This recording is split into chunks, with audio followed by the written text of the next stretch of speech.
Boa tarde a todos. Ainda estão resistentes depois do almoço. Eu tive o prazer de vir aqui ao norte, a Guimarães, comer uma coisa que gosto muito, muito mesmo, que eu sou de Castelo Branco, na minha região também há disto, mas menos, que são castanhas. A maneira se eu adormecer aqui, vocês acordem. Professor, acorde lá, faz favor.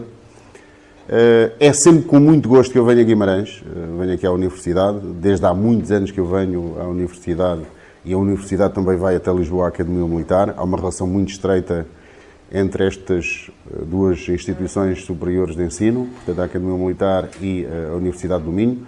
Fomos pioneiros em 1999 na criação de um curso de liderança, ainda não se falava, eu estou a ver ali uma palavra que chama MIT, onde está a inovação e a criatividade e a tecnologia naquela palavra, e portanto esta universidade, não há dúvidas, que temos aqui o professor Henrique Santos, que em 99 foi a grande ponto para que fosse possível estabelecer este protocolo, em que os nossos alunos, os cadetes, vinham aqui durante 2 semanas receber gestão do conhecimento, portanto gestão da informação, uma lacuna nossa, e não é lacuna, não é a nossa área, não é o nosso foco, e se há outra universidade com essa especialidade ou com esse conhecimento, então há que o adquirir ali, onde estão os expertos e aqueles que inovam nesta área. E depois os alunos da Universidade do Minho iam até nós durante 2 semanas ter um curso de liderança em regime de internato. Infelizmente a crise não foi só financeira, foi crise em várias áreas, ou a crise financeira também afetou, e perdeu-se um bocadinho isto, e ainda há pouco, durante o almoço, falávamos,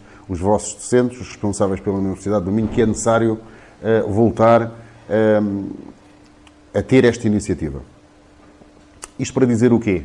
MIT, inovação, criatividade, tecnologias, e representa um grande desafio na sociedade do futuro. Nós temos ali um título que é os desafios dos novos líderes nas organizações e sociedade. Para eu não adormecer e para vocês também não adormecerem, se calhar a melhor coisa é a gente fazer aqui um intercâmbio de significados, o que é que vos vai na alma, o que é que vai na minha, os desafios dos líderes. O que é que vocês acham que será isto dos desafios dos líderes? O que é que será um líder? Hoje vou dar algo um bocadinho ligeiramente diferente.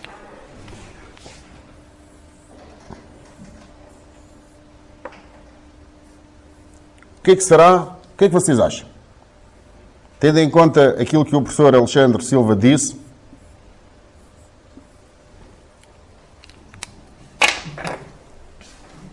o que é que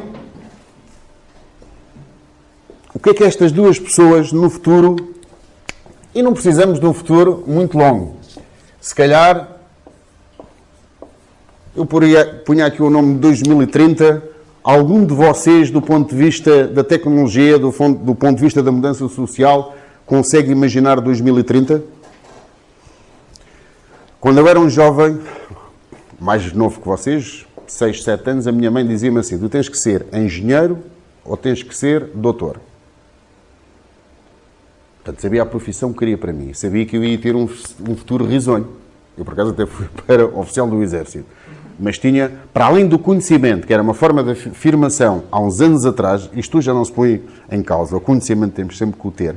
Mas o grande problema que se coloca é, vocês, eu não tenho idade, alguns já têm, mas, aliás, todos idade já têm, só que ainda não têm filhos de 2, 3 anos, provavelmente, mas serão capazes de aconselhar um irmão vosso pequenino, dizer assim, daqui a 20 anos ou daqui a 15 anos, tu tens que ser engenheiro e doutor. Conseguem. E mesmo ser engenheiro, que tipo de engenheiro? Mesmo ser médico, que médico? Será um médico engenheiro? Que tem uma tecnologia à frente e a robótica faz tudo por ele e ele apenas toma a decisão?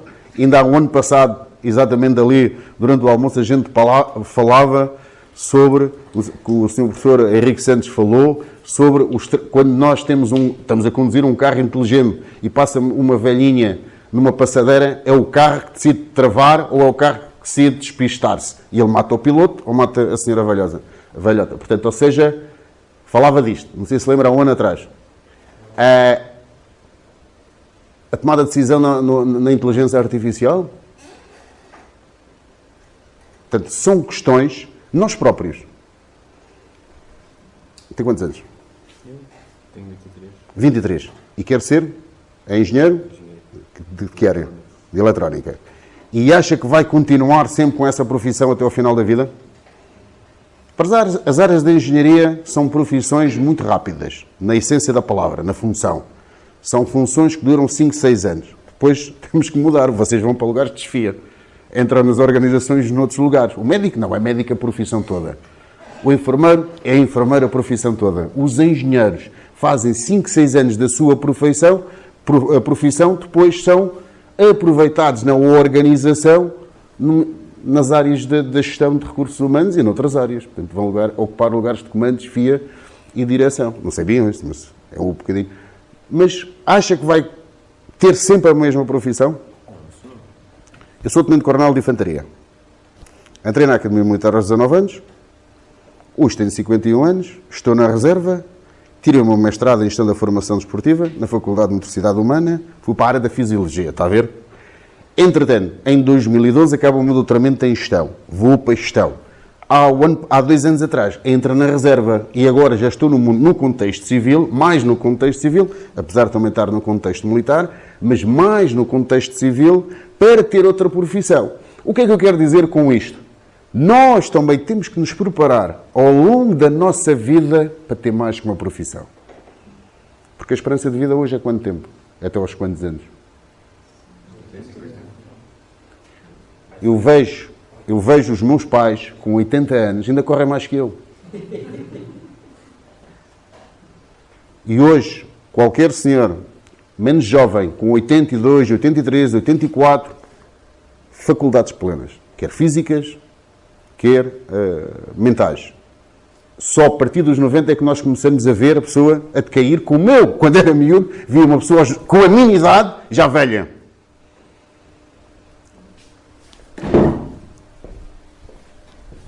E em 2030? Quando vocês estiverem todos a volta de 40 anos, 35, 40 anos, se calhar a idade média são 110 anos. Os nipónicos, já acontece muito, ainda na semana passada com os incidentes relativamente aos incêndios, havia uma senhora que lhe perguntaram a idade, tem quantos anos? 99. E ela toda aligeirada a fugir à frente do fogo. E com um balde, não estava a fazer nada disto, mas estava... E jornalista, diga lá outra vez, 99 anos. Portanto, ou seja, o que é que eu quero dizer com isto? Estes são os grandes desafios da sociedade. E vocês conseguem, nestes 2 bonecos que eu coloquei aqui, e já o professor Alexandre Silva falou em competências, que é para isso que vocês têm que se preparar, para ver o mundo na perspectiva das competências, o mundo organizacional, porque desde 1990 nós entramos na gestão dos recursos humanos por competências, algo extraordinário, começou a valorizar cada um de nós como um indivíduo, como uma empresa, cada um de nós tem que se desenvolver como uma marca, eu como marca, é assim que a gente tem que se apresentar ao mundo, porque há um bocado o Sr. Professor Henrique Santos, durante o almoço, perguntava-me assim, numa determinada função que ele desempenha, quantos é que são? No qual eu sou coordenador. E eu dizia assim, sou eu sou a Olivia criado e a Olivia patroa. Porque hoje aquilo que eu tenho que fazer é coordenar, é sincronizar o eu de cada um. Você é bom em engenharia eletrónica, aqui é bom em engenharia mecânica, aqui é bom em engenharia... Mecânica também. Tudo mecânico. Pronto. Eu vou fazer um carro, eu não sei fazer o carro. Não sei, mas sei que quero um carro. Só tenho que pôr aqui a parte eletrónica, e vocês um faz o motor, outro faz as rodas, outro o chassi, e no fim tenho que sincronizar e tenho que alguém montar. Portanto, este é o conceito de hoje. Hoje nós já não podemos pensar em grandes organizações com Naturalmente temos de ter empresas mecanicistas, como as Forças Armadas, como grandes empresas de automóveis, temos produção, mas às vezes é por outros motivos, mas continuamos a ter que ter, porque são as rochas, quando a coisa abana, quando há sismos de crise económicas, portanto temos de ter isto, mas hoje nós temos que ver, já não podemos ver as grandes organizações, mas são pequenas organizações, e quem tiver a capacidade, o que é que o senhor do Google é? Um sozinho. Foi assim que começou. Vocês já imaginaram no Facebook se ele tivesse que pagar a não sei a quantos colaboradores para introduzir toda a base de dados? Um dos grandes problemas que eu tenho na Academia Militar, sempre que faço uma plataforma, eu digo assim, o homem do computador, o informático, fez algo extraordinário, uma grande página. Só que agora vamos ter um problema. É ter operadores para estar a inserir dados para ter um Big Data. Esse é o grande problema. O senhor do Google, conseguiu pôr o Facebook e outras redes.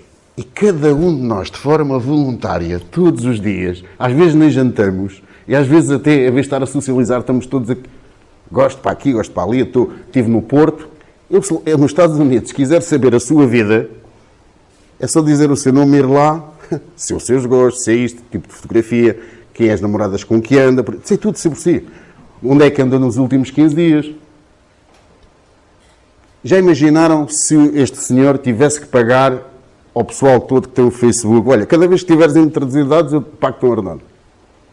Isto é um milagre. Portanto, este conceito eu como marca também. Ou seja, por isso é que vocês também passaram a ouvir um conceito que é a autoliderança. Liderar-nos a nós próprios. Autoliderança. Mas ainda não me disseram nenhuma competência. Vamos lá. Então vá lá. O que é que acham? Aqui. O que é que deve ter... E já que eu pus aqui duas figuras, e porquê é que acham que eu pus duas figuras? Não são iguais. O que é que distingue estas duas figuras? A saia. Pronto. Então quero dizer que aqui temos a mulher e aqui o homem, certo? E acham que estamos a falar de liderança? Acham que são diferentes, o homem e a mulher na liderança? São. E porquê é que diz que acha que sim? Não, vamos transformar isto em competências. Vamos lá. Uma palavra-chave. Diga lá uma palavra só. Resuma lá o que quero dizer numa palavra só. Pronto, está visto que não consegue. Então vamos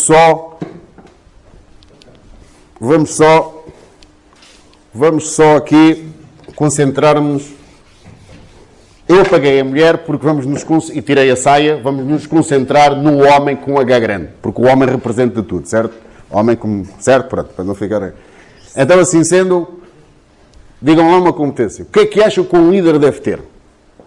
A primeira competência do líder é a comunicação. Sim, senhora. Pronto, temos aqui uma que é a comunicação.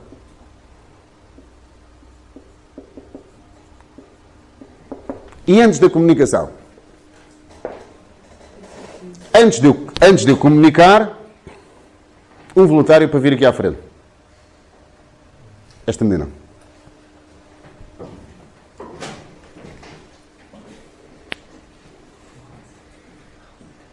Como é que chama? Inês. E vem de onde? Ponta Barca. Boa terra. E bom vinho. A Inês, quando eu disse um voluntário para vir aqui, porquê é que baixou os olhos? Não queria vir. Eu sei. Então o que é que falta aqui na Inês? Portanto, a Inês está pronta para comunicar. Iniciativa. Antes da iniciativa. Antes da confiança. Coragem. Grande parte de vós sois líderes extraordinários, em potencial.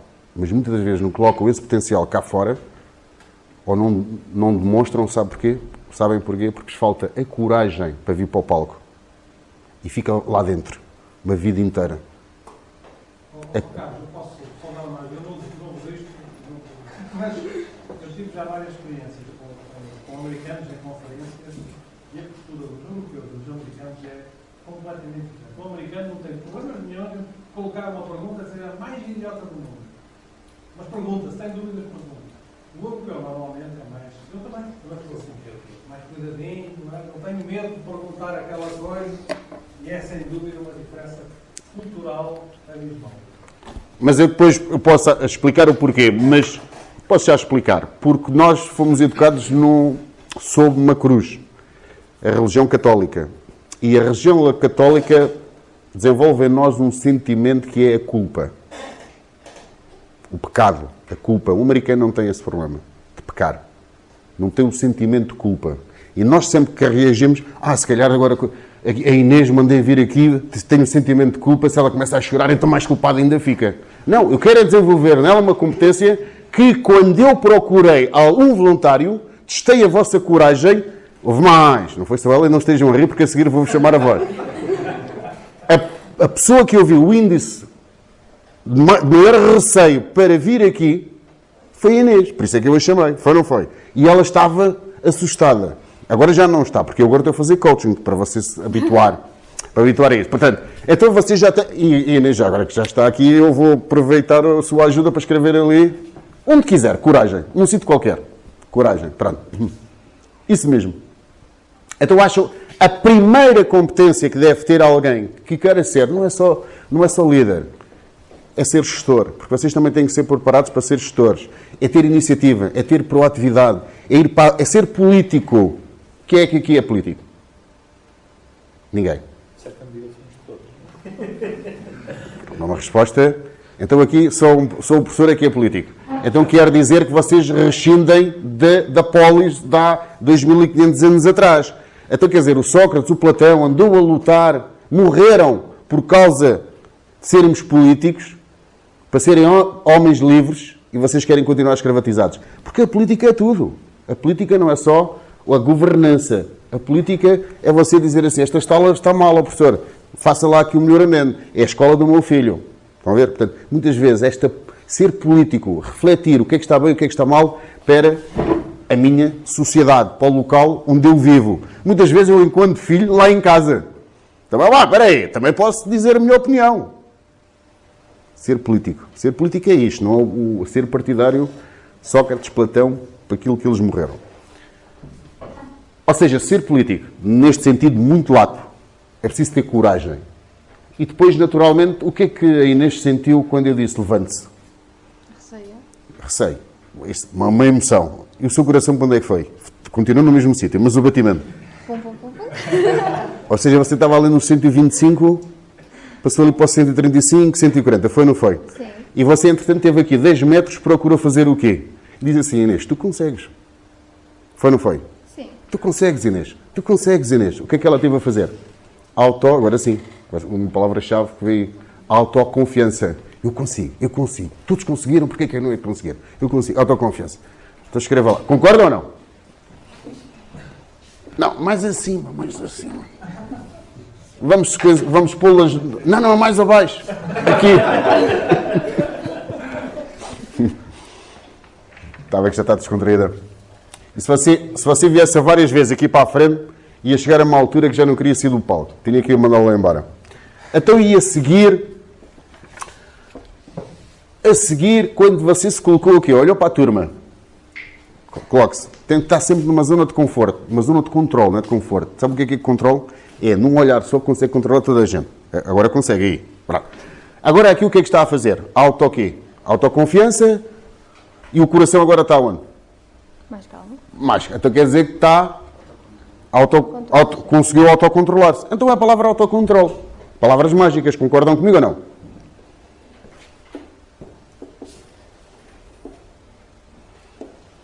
E agora sim, o que é que eu tenho que fazer agora? Uma palavra mágica que vocês disseram há bocado. A primeira, por liderar é fazer o quê? Relacionar-me com os outros. É ou não é? Eu posso ser um bom comandante, posso ser um bom gestor, mas posso ser-lo no gabinete. Através de diretivas, através de e-mails, posso dar ordens. Mas se quiser ser líder e mobilizar os outros para uma causa, implica influenciar, relacionar-me com os outros. E para me influenciar, qual é que eu tenho que fazer? Comunicar. Quer seja a comunicação verbal, quer seja pela comunicação não verbal, e nós podemos dizer assim, pelo exemplo, comunicação não verbal. Eu não preciso dizer nada. Eu digo, follow-me. Eu faço e os outros fazem como eu. Pelo exemplo, certo? Então, comunicação.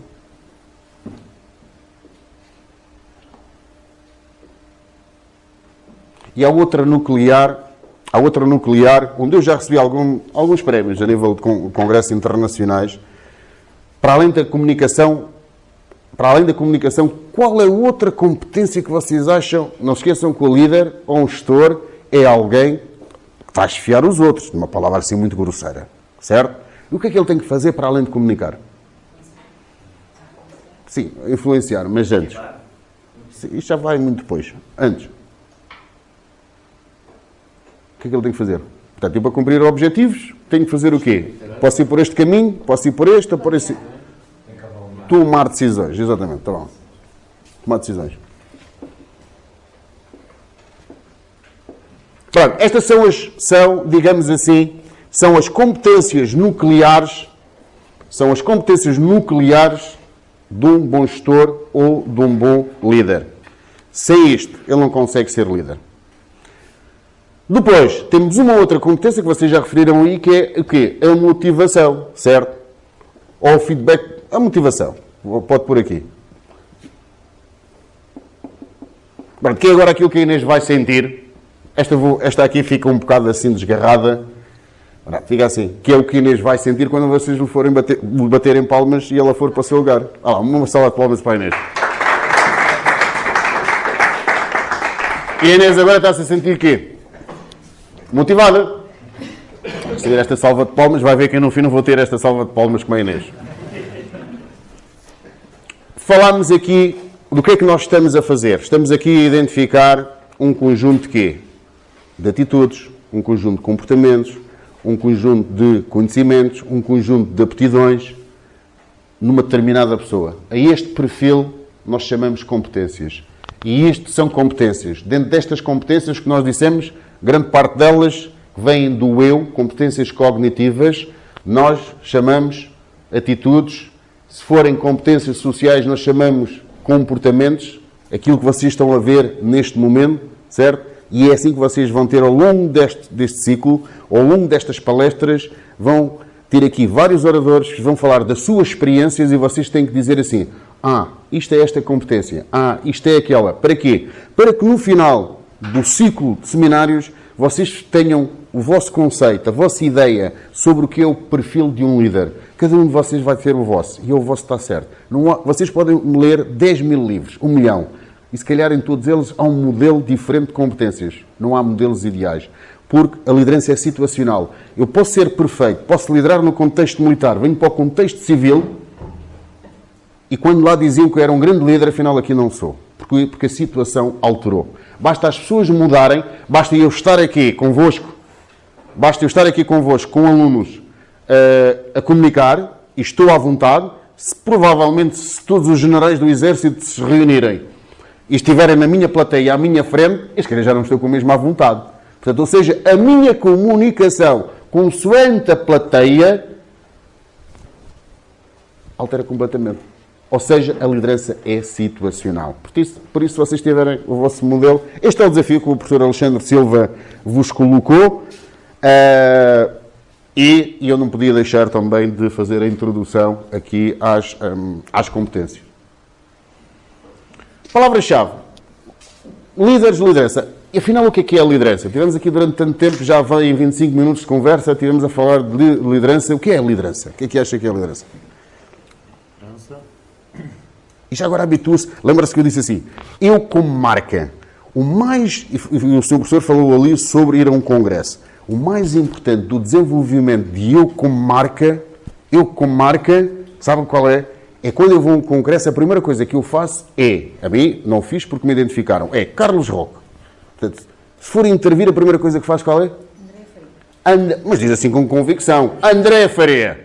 Fizer uma pergunta na sala, o professor nunca mais esquece. Se os outros todos não disseram o seu nome, o nome deles, quando eu vou para o meu gabinete fazer a avaliação, não sei quem era. Não, ele até respondeu bem. André Faria. Esta até é claro que sim. Temos que nos afirmar. E a afirmação de identificação é o nosso nome, sempre. Não custa nada, é um hábito que temos que adquirir, porque quando for a uma reunião, quando for a um congresso, quando for a qualquer lado, porque se você não disser o seu nome, quando eu for para casa, ou para a Academia Militar, o nosso general vai-me o senhor comandante da Academia Militar vai perguntar, então, o tenente coronel, quem é que lá estava? Imagina qual é o nome que eu vou dizer. Sérgio Ribeiro. André Faria. E Inês. Não sei mais, está a ver? E você pode ser uma estrela, mas ficou ultrapassado. É muito importante. Não é uma questão de praxe. Não é uma questão, senhor aluno, diga lá o seu nome. Não é. É para eu ficar, porque cada um de vós tem que desenvolver como uma marca. É o primeiro princípio da liderança. Eu. Então, o que é a liderança? Diga lá. Sérgio Ribeiro. Sérgio Ribeiro, sim senhor. A liderança para mim é o ato tomarmos decisões e levarmos o nosso grupo a segui-las. Levar os nossos, isso é quase ditadura. Levar o nosso grupo a... Há muitas maneiras de levar o grupo. Então quais são uma maneira de levar o grupo? Marques, uma maneira pode ser por convencê-los ou, por exemplo, tornar o nosso objetivo o objetivo deles. Convencê-los de que a nossa ideia é a que... Convencê-los é uma boa palavra, portanto, ou seja, pela argumentação, é uma forma de influenciar. Pela argumentação, até mobilizar o outro pela concordância. Portanto, levar o outro à concordância. Até que eu, pela razão, pelo pensamento lógico, pelo raciocínio lógico, levo o outro à razão, até que ele pode estar meia hora a dizer não concordo. E ele chega ao fim, concordo. Agora sim, já estou a ver. E é só a partir desse momento que eu mobilizo, convencê-lo, sim senhora. Mas então podemos dizer que a liderança é o quê? A capacidade que o indivíduo tem, para quê? Para convencer uma ou mais pessoas, para quê? Para cumprir objetivos organizacionais. É a definição mais básica, mais simples. Concordam comigo? Capacidade de um indivíduo para influenciar os outros para cumprir objetivos organizacionais. Dito isto, vamos então iniciar aqui o nosso seminário. Vamos falar nas próximas 3 horas sobre os desafios que já fizemos. Vamos ver aqui de uma forma muito rápida as teorias. Vocês, enquanto alunos de doutoramento, têm que conhecer teorias. Vocês não podem fazer nada que não esteja baseado em teorias, a não ser que sejam vocês próprios a construí-las. Mesmo assim, têm que criticar as que estão para trás. Abordagens da liderança, teorias clássicas versus de teoria das relações, o duplo papel. Vou-vos ensinar aqui uma técnica que vos vai permitir ganhar o dobro nas empresas. Já ficaram mais atentos. A liderança transformacional, os desafios dos líderes e depois no fim, porque eu sei que vocês também vão ter que fazer, já estão no projeto de tese, ainda não? Alguns. Vou-vos aqui dar umas dicas, se quiserem ir para a área das ciências sociais. Eu sei que o pessoal das engenharias acha que tudo é matemática. Porque mesmo na Academia Militar, há muitos anos atrás, para se entrar na Academia Militar, tínhamos de ser bacharelados em matemática. Isto tem, mas por causa de uns senhores, os Rousseaus, e os Descartes, e os Pascais, por aí fora, lá há uns séculos atrás, 1770, 1800 e qualquer 40, transformaram isto tudo em fórmulas e então, pronto, o mundo é fórmulas. E eu até sou da área da gestão, das ciências sociais, vou procurar dar-vos aqui algumas pistas se quiserem trazer as vossas matemáticas aqui para o mundo das ciências sociais, aqui dos métodos qualitativos, para mim é extraordinário. Porque vão chegar à conclusão, se quem quiser vir, que o fenómeno social, depois de encontrar a tendência, é uma autêntica matemática. Aquilo que acontece aqui, se eu mostrar uma determinada figura, a probabilidade de acontecer aos outros todos é igual. Uma matemática autêntica. Portanto, por isso é que a gente estuda e vê tendências. Vamos alguns desafios. Alguns dos grandes desafios, eu já falei sobre eles. O que é para vós, quando eu punho aqui umas palavras bonitas, complexidade e incerteza? O que é isto? O que é que representa isto para vós, a complexidade e incerteza do futuro? São os desafios futuros que nós vamos ter que lidar. São problemas cada vez mais complexos e, de certa maneira, a complexidade depois leva a que não seja possível adivinhar neste. Mas no dia-a-dia, transformamos isto em coisas práticas. Quando eu digo assim, complexidade, estamos a falar de engenheiros, estamos a falar para vocês, engenheiros, na área das engenharias, a complexidade. As pessoas não são satisfeitas.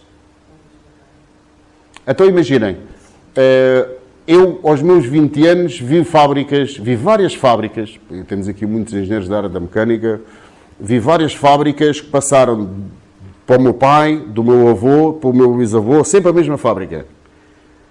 Depois vi o meu pai, durante a sua vida, já ter várias fábricas. E eu já não quero fábricas, disse há bocado o conceito. Quero conceitos, quero uma marca. E parece que andamos todos em coisas imateriais.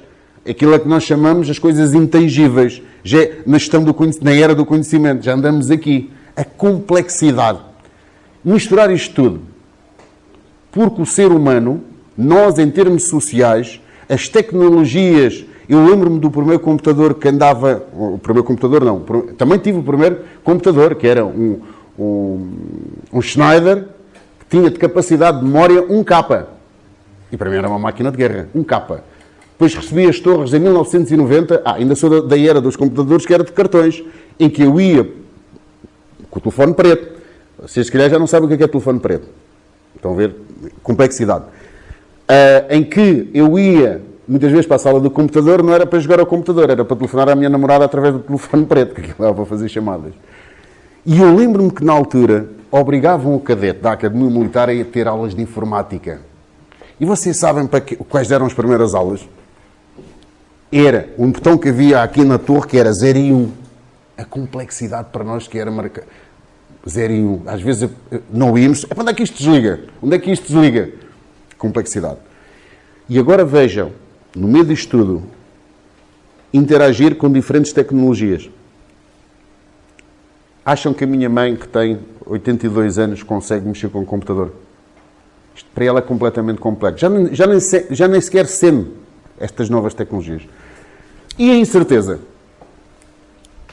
Quando nós pomos aqui a palavra incerteza, o que é que isto quer dizer?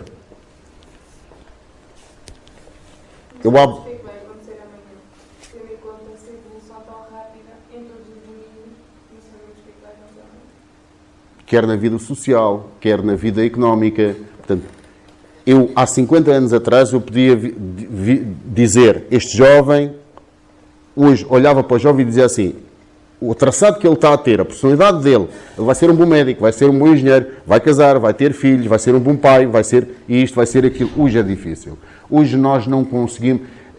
A minha avó ia 2 vezes a Castelo Branco, ali da zona da Beira Baixa, ia 2 vezes a Castelo Branco por ano. Hoje, cada um de nós, no mesmo dia, está em Guimarães, está em Lisboa e no mesmo dia, se calhar, vai para o Algarve, porque amanhã de manhã tem que fazer outra conferência. Portanto, o mercado hoje, as ações estão em cima, estão em baixo, hoje o que era um rico amanhã já não é. Portanto, é toda esta incerteza na minha... Hoje, mesmo a nível governativo, quando nós dizemos assim, o déficit é muito acima, é mais abaixo, ou seja, nós tínhamos capacidade de precisar mais. Hoje nós, como estamos numa zona de incerteza, para acertar, mas temos de ter uma margem de erro maior. Quando eu digo assim, o déficit vai ser 1%. Não, eu digo que isso é um risco muito grande. Se eu disser assim, o déficit vai ser de 0,8% a 1,2%. Talvez tenha uma grande probabilidade, a probabilidade de acertar é muito maior.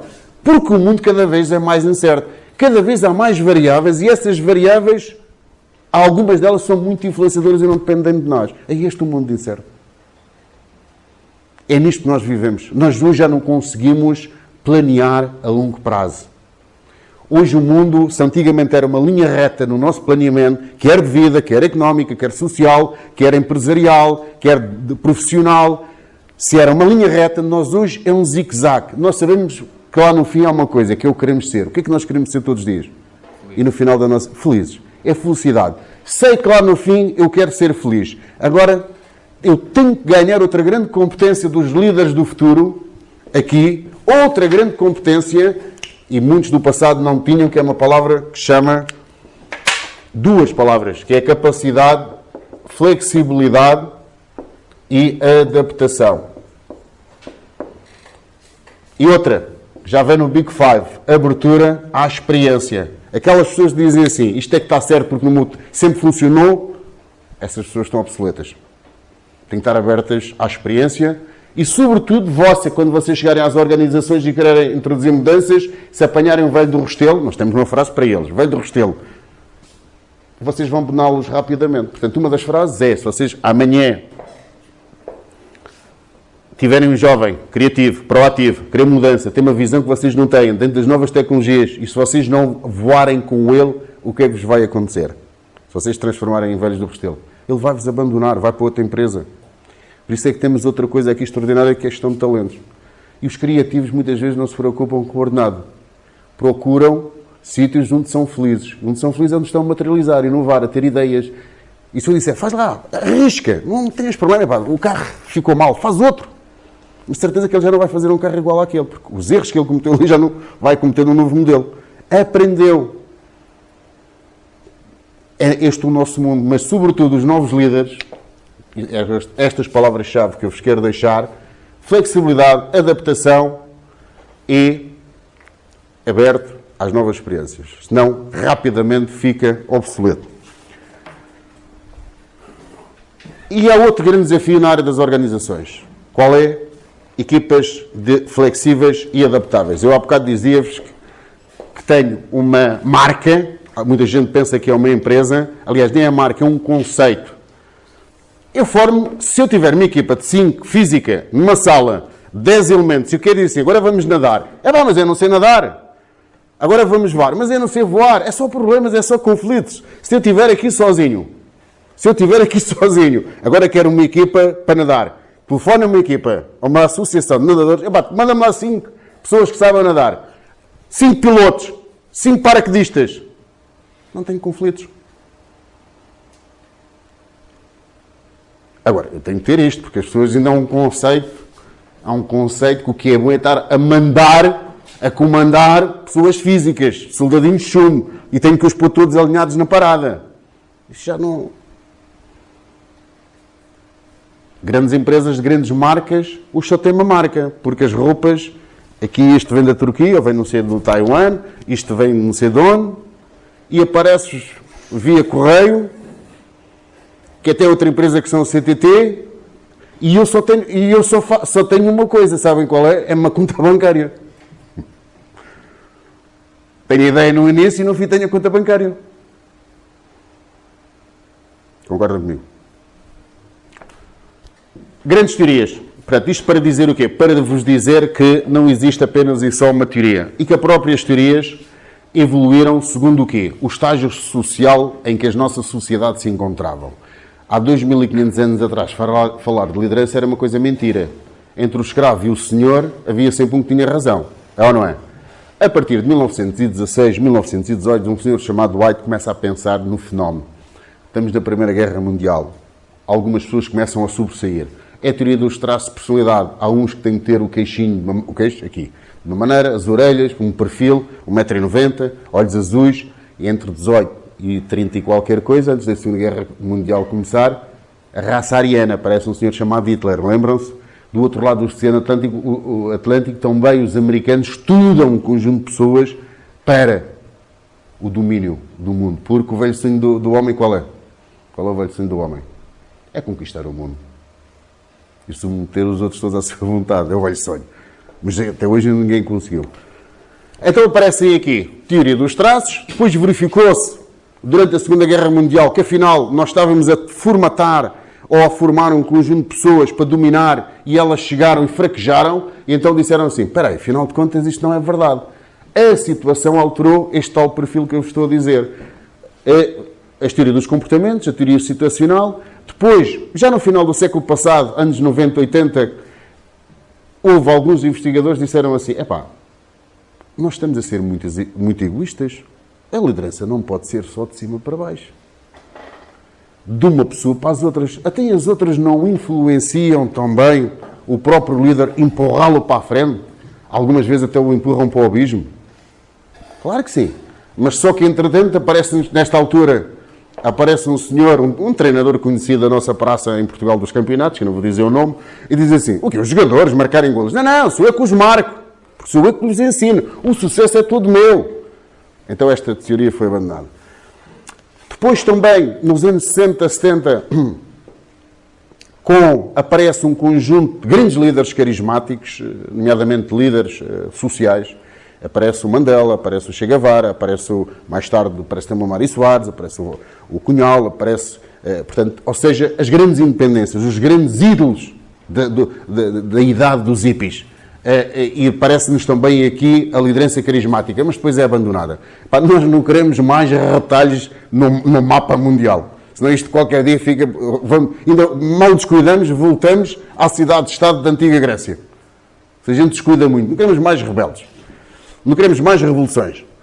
E de alguma forma foi abandonada, apesar de depois um senhor chamado Vólio e Bass colocam aqui nestas teorias, esta carismática vem aqui para a transformacional e hoje são as teorias mais aceites e aquelas que se ensinam mais e aquelas que nós temos mais modelos para aplicar nas organizações. A teoria é a mesma, mas a liderança transacional é muito simples. Tu dás-me o teu trabalho, dás-me o teu conhecimento ou dás-me os teus músculos e eu no final do mês dou-te um ordenado. Claro que depois há aqui um gestor ativo, há um participativo e há um diretivo, há aqui diferentes estilos de o fazer. Mas, de uma forma geral, é muito isto. E há aqui uma liderança transformacional, sou eu. Não é as recompensas intrínsecas, são as recompensas extrínsecas, os ideais, porque você disse que queria ser feliz, e eu concordo consigo, eu também quero. Agora, se eu conseguir fazê-lo feliz com ideais, você segue-me ou não? Segue-me. Eu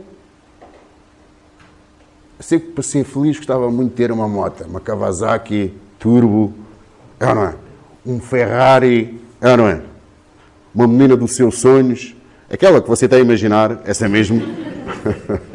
Um palacete, ali no alto não sei de onde. Agora imagine que eu, tenente coronel, Sérgio, eu vou-lhe dar isso tudo. Ainda lhe dou mais. Dou-lhe a segurança que você, o resto da sua vida, nunca vai perder isso que vai ter. Você segue-me ou não? Cegamente.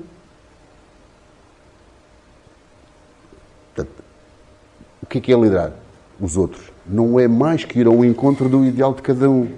Por isso temos de ter uma palavra-chave. Eu, para saber qual é o ideal de cada um de vós, o que é que eu tenho que saber? O que é que eu tenho que saber? Exatamente. Tenho que o conhecer. Chama-se isso empatia. Eu tenho que ir dentro de si. E o que o faz feliz, não é a mesma coisa aqui, não é a mesma coisa na Inês, não é a mesma coisa na Flávia. Cada um de nós tem um ideal. É ou não é? Chamamos nós isto o quê? Empatia. O que é empatia? Cada um de nós tem um ideal para ser feliz. E cada um de nós, de manhã, quando se olha ao espelho, tem um eu real. O que há aqui no meio? Expectativas e necessidades. Podemos aqui meter agora Maslow, Mitzberg e outros tantos. Pronto. Mas tudo resumido só. Expectativas e necessidades. Eu só tenho que saber quais são as vossas expectativas e necessidades. Para vos motivar. Então, sou eu que vos motivo ou são vocês que se motivam a vocês próprios? É motivação do líder para vós ou vocês automotivam-se? O que é que eu faço? Dou-vos motivos para vocês correr. Agora, são vocês que se automotivam porque quando eu vos dou uma coisa que vocês, se eu lhe der uma Kawasaki, qual é aquela moto que quer mesmo? Então há um engenheiro, não, você é da eletrotecnia. Um engenheiro mecânico quer uma moto de certeza absoluta, ou não é? Certeza absoluta. Se ele prometer uma coisa dessas, diga lá. Você acaba logo o doutoramento, nem precisa dos 3 anos. Em 6 meses, está ali na sala a defender. É ou não? Muito bem. Depois, estas são as mais, com a crise internacional e também nacional, física e também de valores, porque a crise de valores começou mais cedo, nos anos 90, mais cedo do que o que nós pensávamos, porque nos anos 90, com tantos fundos da União Europeia, com tanto dinheiro a espalhar-se, cada um de nós foi apoderado por uma palavra, por um dos valores mais terríveis da história. E sempre que ele entra dentro do paradigma dos valores, dá cabo da história da humanidade, que é a ganância. E nestes anos 90, nós fomos todos apoderados da ganância. Quanto mais tínhamos, mais queríamos. E a ganância leva-nos aqui, à cegueira. Lembram-se que o Saramago escreve um livro, qualquer coisa sobre a cegueira, nos anos 90, tem exatamente a ver com isto. Depois, em 2011, acordámos. E agora estamos a tentar mandar através da ganância e a cegueira para fora do paradigma, este paradigma de valores que rege a sociedade no caminho da felicidade. A ver? Pronto, é mais ou menos isto. Então, a partir daí, o que é que aparece? A liderança ética e a liderança autêntica. Porque tivemos muitos empresários, muitos líderes com as lágrimas de crocodilo. Ou a dizer que fazia uma coisa e depois fazia outra. E o nosso sonho em 2011 é que... 2012 não foi em 2011, foi antes. Pronto. Então, estas teorias ainda não estão provadas. Ainda há muita crítica pelos académicos e pelos investigadores sobre estas duas teorias, mas que resultam apenas e só, e como eu vos disse também, para isto tudo, para as outras teorias, resultam da conjuntura ou do estágio social ou da situacional que provoca. Então é muito fácil. Liderança virtual. Porquê é que aparecem as teorias da liderança virtual? Digital Leadership e equipas virtuais. Porquê é que aparece? Estamos na época das tecnologias. Não é? Há 100 anos atrás podia-se falar disto. Não. E agora também, e a Academia Militar, e sobretudo eu, estou muito na área da liderança, da bioliderança. Porquê? Porque em Braga, há uns anos atrás, apareceu uma coisa extraordinária. Sabe o que é que foi? Para além de muitas, mas eu vou só referir uma. Apareceu uma coisa extraordinária em Braga. E também em Guimarães. Mas agora vou-me referir a Braga. Apareceu uma coisa extraordinária. O que é que foi? Bioliderança, o que é que apareceu em Braga? O centro de nanotecnologias, não é mais? Talvez já tem mais um valor. Já tem mais um valor, que eu agora vou por seu nome. O que é que permite as nanotecnologias? Dando-nos outra realidade completamente diferente. Se eu até aqui investigava através da observação, e a observação permitia-me numa prancha, observe isto, microexpressões, ficou vermelho, ficou nervoso, ficou ansioso, olha-me nos olhos e o teu registro. Isto demora muito tempo. Nós no corpo temos coisas extraordinárias que são mais... Isto é um bom teste, um bom trabalho de investigação para vós, juntem-se a mim. Que é, temos um conjunto em nós que foi-se harmonizando ao longo de milhões e milhões e milhões de anos, e é por isso que nós estamos aqui, senão não estávamos, que são os químicos. Tudo o que nós temos são químicos. Nós somos químicos. Tudo isto é químico. Há aqui alguém da engenharia química? Não. Tudo é químico. Então, se eu conseguir medir alguns químicos que nos fizeram sobreviver, que nos fazem ter atitudes, que nos fazem ter comportamentos. Porque há bocado a Inês também sentiu ali a ansiedade e uma borboletazinha no estômago porque houve aqui porcaria, desculpa-me o termo, de uns eletrólitos que descarregaram nos vasos sanguíneos e fizeram assim. Estamos a falar da dopamina, estamos a falar, no seu caso, da cortisol, provoca o stress. Foi uma descarga de cortisol. Se eu estudar a dopamina, se eu estudar a oxitocina, se eu estudar outros tantos, são 6 bioquímicos, eu posso, e se eu conseguir monitorizar tudo ao mesmo tempo, combinados dão coisas diferentes. E depois temos outra coisa aqui, no mundo de hoje, de elevado stress. Eu não vou desenvolver porque não tenho tempo. Mas, se no mundo de hoje, de elevado stress, de elevada mudança, incerteza, complexidade, do stress é um dos fatores que nós temos que combater todos os dias, nós exigimos a este líder, antigamente eram os militares, nós exigimos no campo de batalha, sobretudo aos oficiais, aos que comandavam.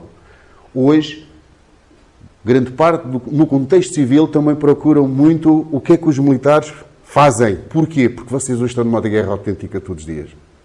Quando vocês saem da vossa casa, e às vezes alguns mesmo na vossa casa, com os filhotes, com a mulher, com o marido, com o cão, com o gato, porque às vezes sai de casa mais chateado por causa do gato, porque está sempre a miar quando uma porta fica fechada. Às vezes só tenho vontade, não faço, porque está lá a minha mulher e a minha filhota.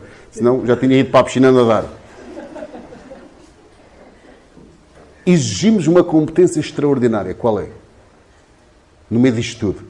Quando vocês vão para uma fila de carros e têm um exame aqui,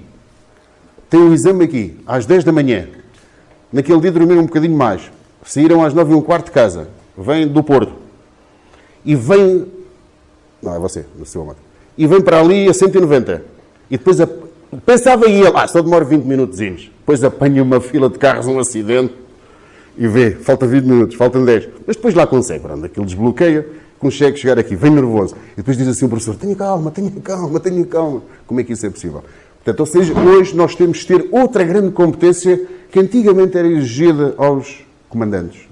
Nas suas... Que é? Sangue frio. É sangue frio, mas como é que se chama isto agora em termos técnicos? Estabilidade emocional. Estabilidade emocional. É outra grande competência exigida e esta estabilidade emocional é exatamente controlada aonde? Hoje falamos muito das emoções. Aqui. É um dos meus projetos de investigação, com a Faculdade de Ciência e Tecnologia. E aqui o Centro de Nanotecnologia. Eu bem disse que eram 4 horas. Pronto, temos... Uma dúvida sobre estabilidade emocional. Fala de estabilidade emocional, algo que já é intrínseco da pessoa ou algo que pode vir a ser trabalhado?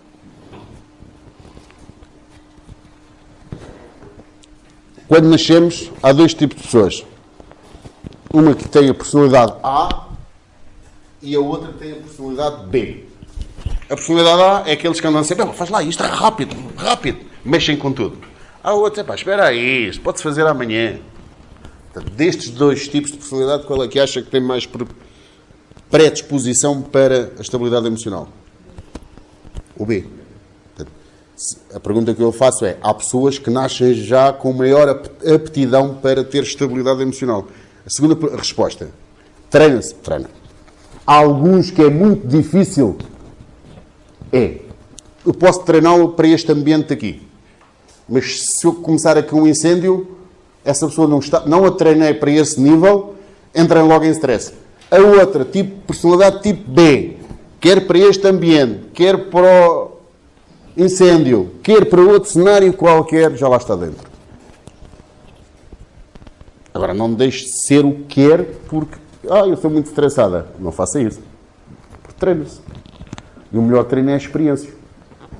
E quando era da sua idade, vir para aqui falar com este à vontade, não, eu vinha a tremer. Às vezes até se ouvia os joelhos bater um no outro. Obrigado, não estou a acertar. Concorda comigo? Tá. Relativamente aqui também às abordagens da liderança, também não há um consenso. Não há um consenso. Eu, enquanto militar, digo assim, não há dúvidas, eu mando e os outros obedecem. É tudo certo. Então a liderança é vista como uma relação de quê? Poder. É ou não? Está certo? Dois presidentes dos Estados Unidos, Eisenhower e Truman, diziam assim, o que é a liderança? É fazer com que os outros façam. Não o que eles querem, mas o que eu quero que eles façam. Mas eles acabavam assim, e o que tem que ser feito? Porque o que tem que ser feito é de acordo com a Constituição. E isto é muito importante. Depois vêm os psicólogos. Os psicólogos ficam para o fim.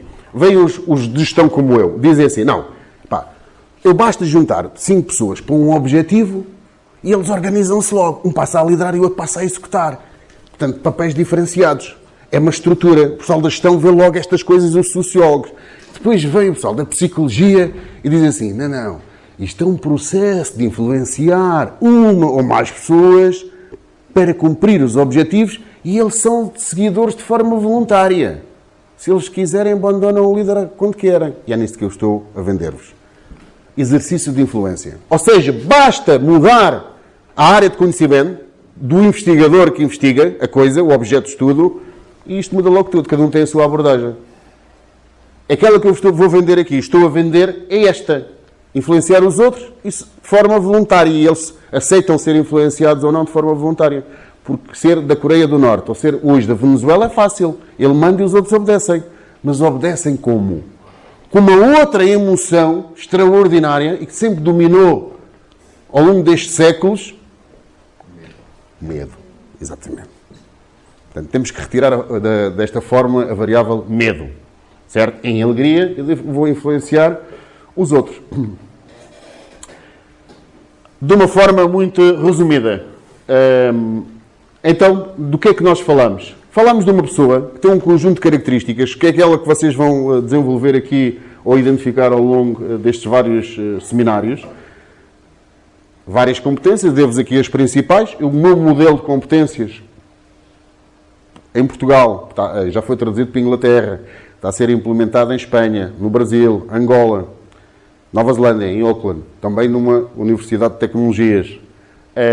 Tem 27 competências. E vocês dizem assim, quem conhece modelos, isso são muitas competências. Pois são. O problema é que se eu retirar das 27, retirar só aquelas que eu quero, 5 ou 6 para esta situação, as outras 20 vão para a gaveta e nunca mais ninguém vai aproveitá-las. Então, capacidade de influenciar uma ou mais pessoas para cumprir objetivos organizacionais. E o que é que nós temos que fazer no nosso dia-a-dia? Tomar decisões. Já falámos. Temos que ter aqui também a capacidade de julgamento. E vocês disseram muito bem, comunicar. Naturalmente, quando o Sérgio dizia assim, eu quero ser feliz. E eu digo-lhe assim, vais assaltar ali uns bancos comigo, ganhas muito dinheiro e compras a moto, o carro e isto. Calma aí.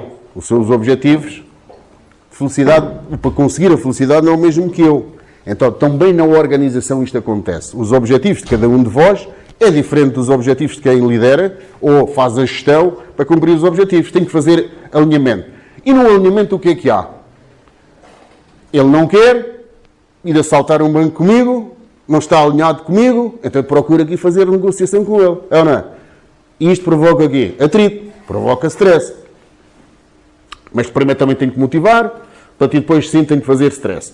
Portanto, ou seja, de uma forma geral, tudo aquilo que vocês disseram e básico numa relação, uma com outra pessoa ou numa relação com várias pessoas. Concordam comigo? Querem dizer alguma coisa sobre isto?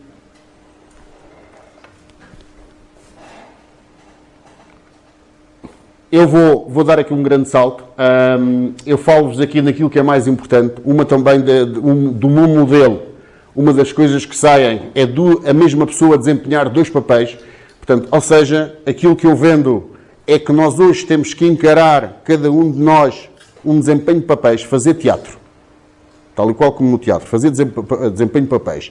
Porque eu faço, desde que estou aqui, fiz o papel, quando saí de casa, de marido, papel de pai, depois cheguei aqui o papel de boa relação e de amizade com os meus colegas da Universidade do Minho, agora estou a fazer o papel de palestrante, portanto, estou a desempenhar vários papéis. Na organização, aquilo que eu vos peço é que, da mesma maneira, que pensem o papel de líder e o papel de gestor.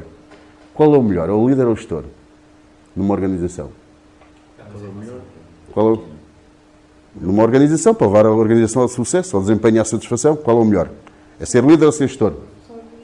São os dois. Em cada momento, na mudança, eu quero um líder, na estabilidade, eu quero um gestor. É como ir desbravar a floresta da Amazónia. Portanto, eu preciso de um líder para ir para o desconhecido, desbravar a floresta, mas ele tem que parar, porque se ele continuar por aí fora, ao final de 2 anos estar a desbravar, olha para trás e o que é que aconteceu? A floresta voltou a crescer. Então eu tenho que desbravar 500 metros, ir atrás, papel de gestor, e estabilizar, alcatroar, sinais, e nas organizações chamamos nós isto de processos, cultura, rotinação de tarefas, otimização de modelos, tem que fazer isto. Chegou outra vez, volta outra vez a ser líder. E volta outra vez a desbravar. Eu, enquanto comandante, o que é que eu faço? Estou fardado, tenho os meus galões, estou no meu gabinete, a bandeira nacional, a fotografia do Presidente, do chefe de Estado-Maior-General das Forças Armadas, várias fotografias, chamo o meu subordinado e quando ele entra no meu gabinete eu tenho que ser formal, estou fardado, eu tenho que representar exatamente aquilo que ele acha que deve ser um tenente-coronel na organização, aplicar as regras, aplicar os regulamentos. E ele tem que ir ali a tremer um bocadinho. De preferência tem que ir ali a tremer um bocadinho. Eu estou a ser comandante. Lá fora, está a chover. Eles estão a cumprir uma tarefa. Eles precisam de mais um. Ou precisam de um apoio, de um incentivo. Precisam de um exemplo. Eu tiro os galões, arregaço as mangas, vou para o meio deles. Ali não sou o tenente-coronel, sou o Carlos Rocco. Sou mais um. É aqui que está a liderança. Porque a liderança está no meio das pessoas. Jogar este jogo entre o formal, dentro do meu gabinete, e o informal, no meio deles, e ser mais um, e eu digo, aqui não há tenente-coronel, pá, aqui é o Carlos Rocco para vos ajudar a cumprir tarefa. Acabou a tarefa, volto outra vez ao meu gabinete. Porquê é que vocês fala-se tanto, precisam-se de líderes? Para já porque estamos num processo de mudança e a mudança deixou de uma coisa de vez em quando, é constante. Portanto, ou seja, alguém dizia outro dia que a imprevisibilidade passou a ser a variável constante. É neste clima que nós estamos.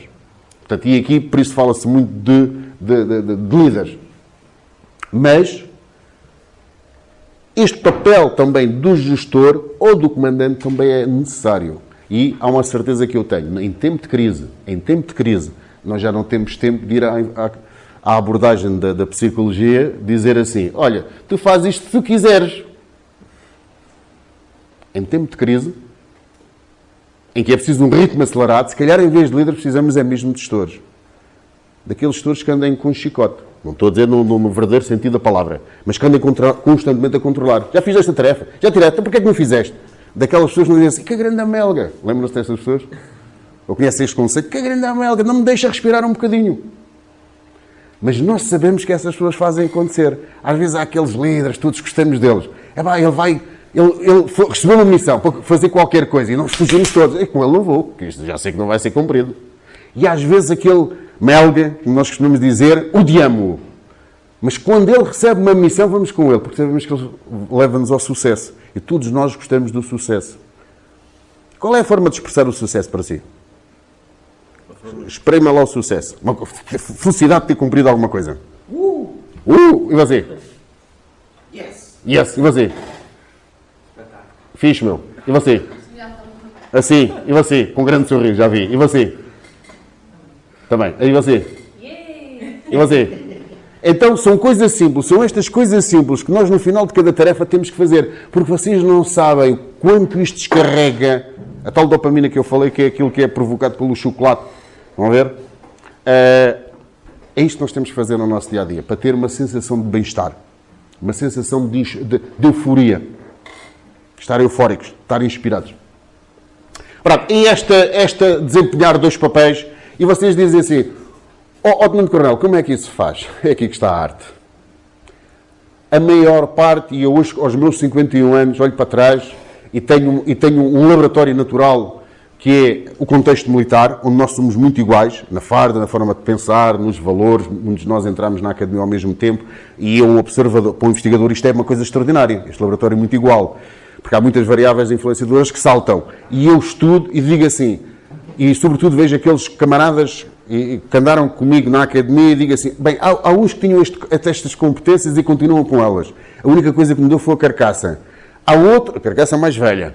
Há outros que abriram, mas há 2 ou 3. Portanto, o que é que eu vos quero dizer? Como é que isto se faz? É muito difícil de ensinar ser gestor e ser líder.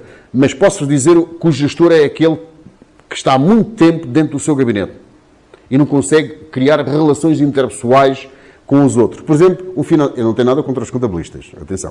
Não tenho nada contra os contabilistas.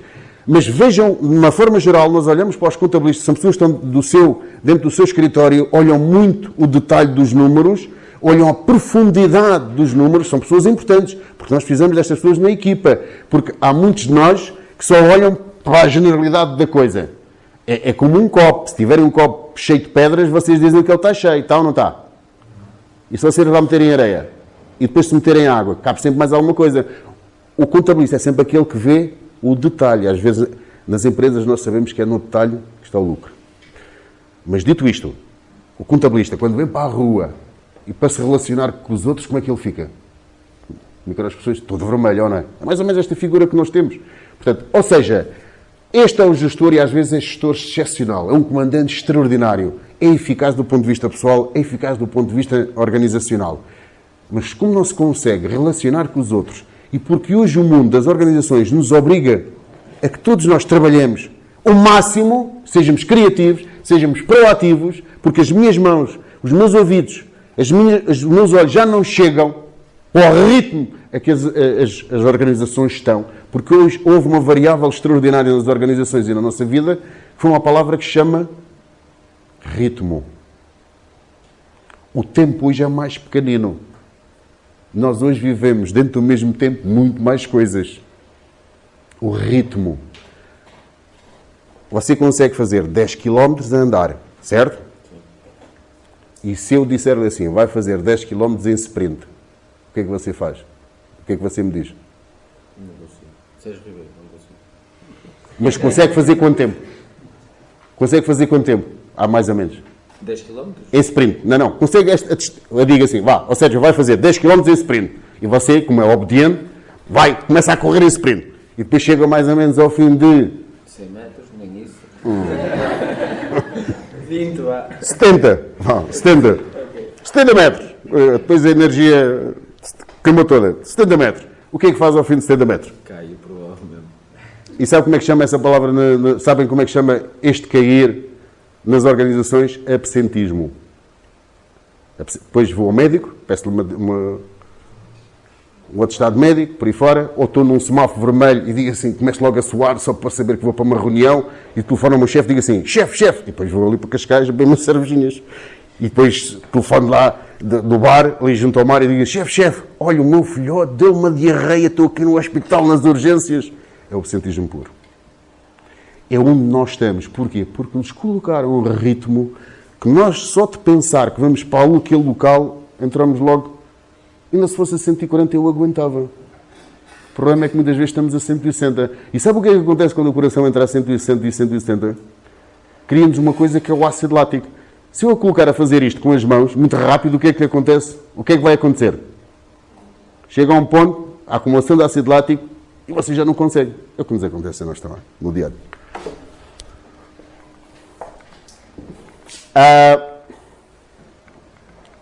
Eu vou, para terminar, eu vou-vos deixar este slide. Portanto, aqui estão recomendações. Está a parte do comportamento e que vocês também, estudiosos, que vocês são extraordinários. Hoje o grande desafio que se coloca é na área da gestão do conhecimento, é na área da inteligência artificial e o que é que nós temos que procurar fazer?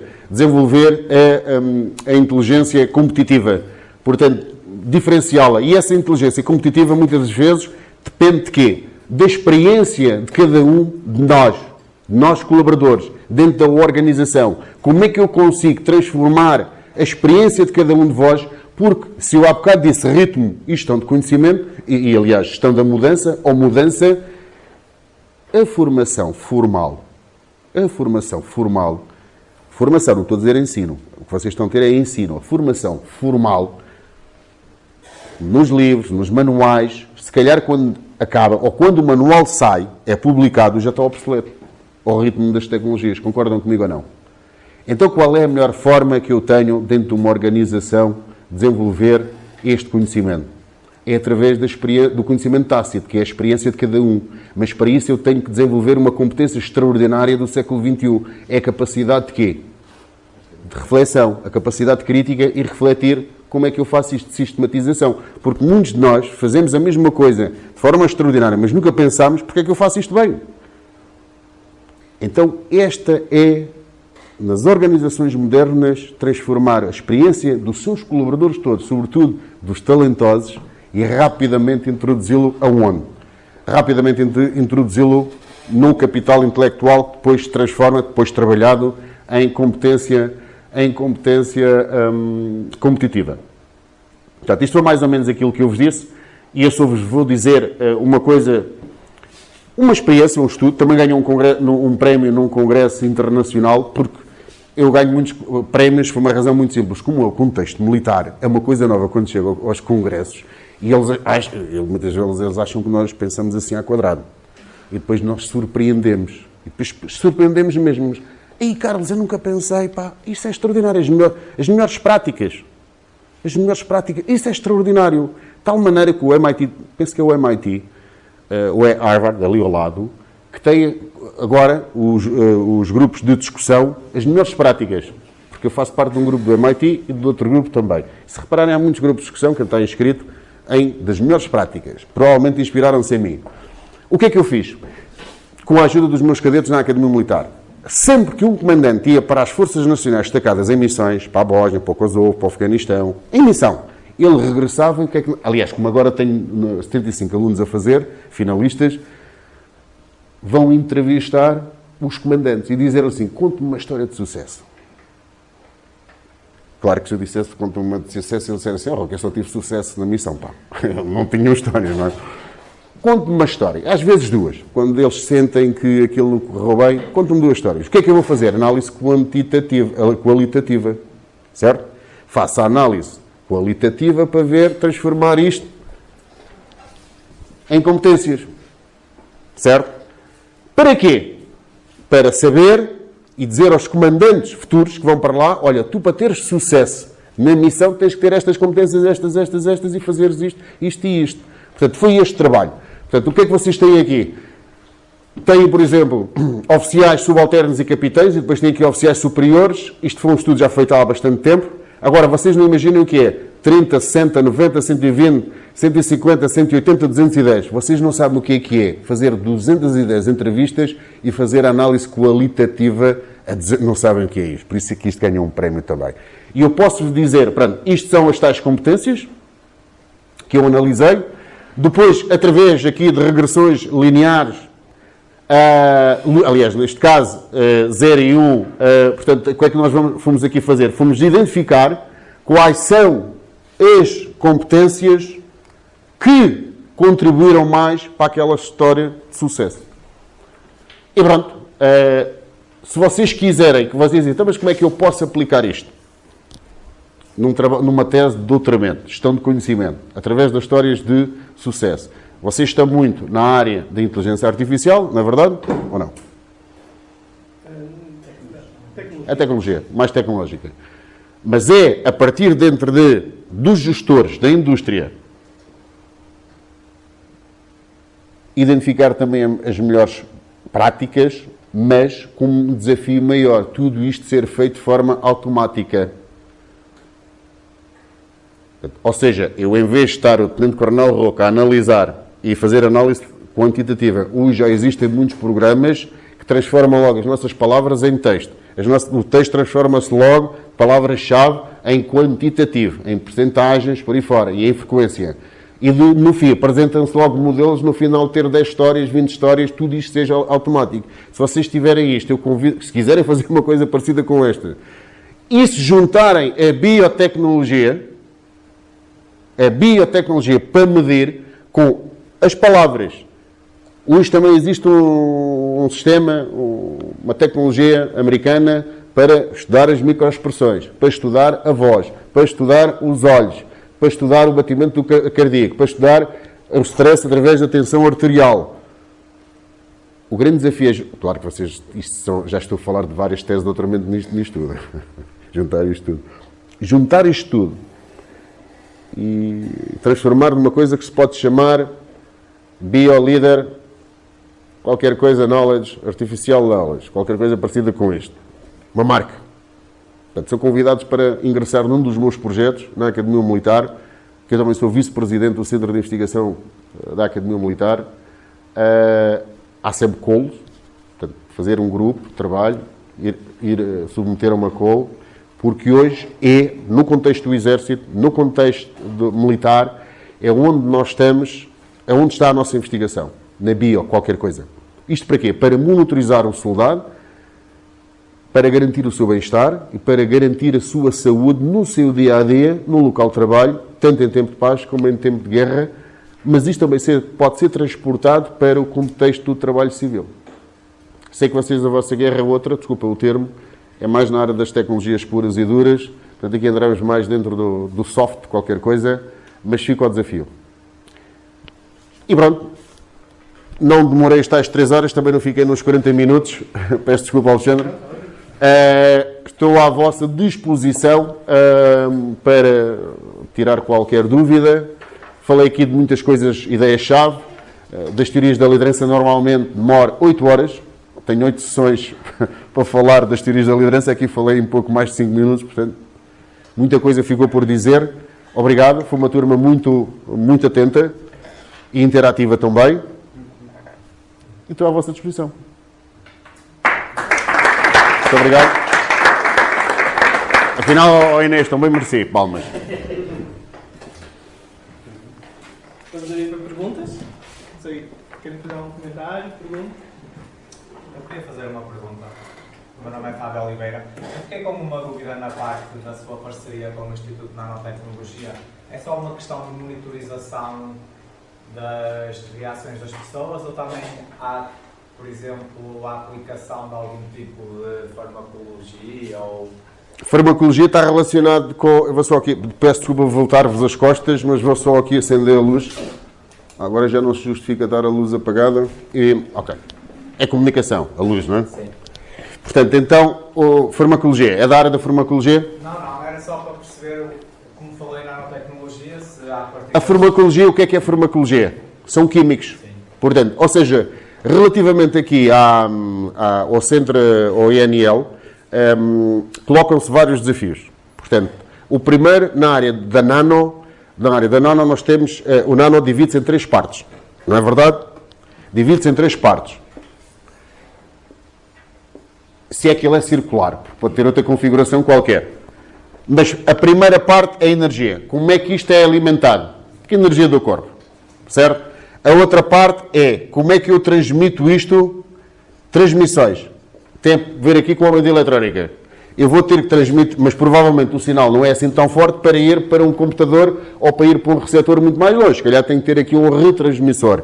E depois temos a parte que você acha, e pergunta muito bem, que é a parte da química. O que é que eu quero estudar? Eu imagino que eu quero estudar o sódio ou o potássio. Eu quero estudar o sódio ou o potássio. E neste caso estamos a falar de hidratação. De muito sal. Onde é que eu vou medir isto?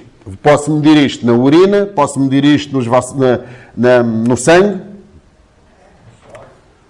Este é o grande desafio, é onde eu estou, é onde nós estamos, portanto, no suor. Portanto, o grande desafio do projeto de investigação é técnicas não invasivas, no suor. Agora, é preciso verificar se os níveis de saturação no suor são os mesmos que num lado e no outro, para que possa ser confiável, aquelas coisas todas da investigação. E o grande desafio que se coloca aqui para verificar esta saturação, que tipo de reagentes? Porque o grande desafio está aqui, eu posso não conseguir com um tipo, mas posso conseguir com o outro. Está em descobrir isso. Do ponto de vista da INL, fornecer energia própria, não, é fácil. Aqui também é fácil, é uma questão de ter mais retransmissores ou menos. Se eu quiser levar isto para o meu computador, muita da tecnologia agora é de encosto, tenho que encostar primeiro, aqueles aqui de fita, agora já não, era tudo wireless, ou Bluetooth e clock. Mas há sempre uma pequena... o wireless da sua casa, da Vodafone, por aí fora, tem 15 metros. Se você quiser mais, tem que aumentar o transmissor para mais. Isto custa mais dinheiro, mais energia. Não é só mais 1 metro, é mais tudo. Tem a ver com isso. Não sei se respondi.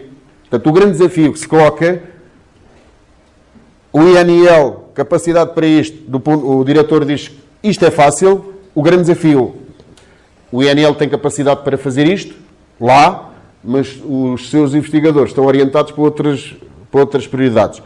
Cabe à universidade, pode ser aqui da Universidade do Minho, ou outra universidade que tenha um departamento de Química pura, e com todos os aparelhos de rádio, disto e daquilo que façam estes estudos, porque o desafio é que tipo de reagente é que eu coloco aqui para ver se os níveis são ou não, para dizer assim, este homem está a morrer de desidratação, ou tenho que o tirar do local de trabalho, ou tenho que lhe espetar mais não sei quantas seringas e não sei quantos litros de soro, ou dar-lhe mais água, ou metê-lo no gelo, porque a fusão nuclear dele já está, a temperatura já foi nos 41, nos 42, já está desregulada aqui a fusão nuclear celular. Portanto, não sei se... Isto é uma maravilha. Mas o mais engraçado de tudo, e o mais extraordinário de tudo, sabe qual é? É todos vocês terem estas nanotecnologias, eu ter aqui um monitorzinho, e convidar-vos a vestir qualquer coisa, e agora estava-vos a controlar a vocês todos. Do ponto de vista, o que é que eu estou a provocar? E vocês estavam aqui a ver, olha o Sérgio, olha a Inês, olha a Inês, olha aí. Isto era mais extraordinário.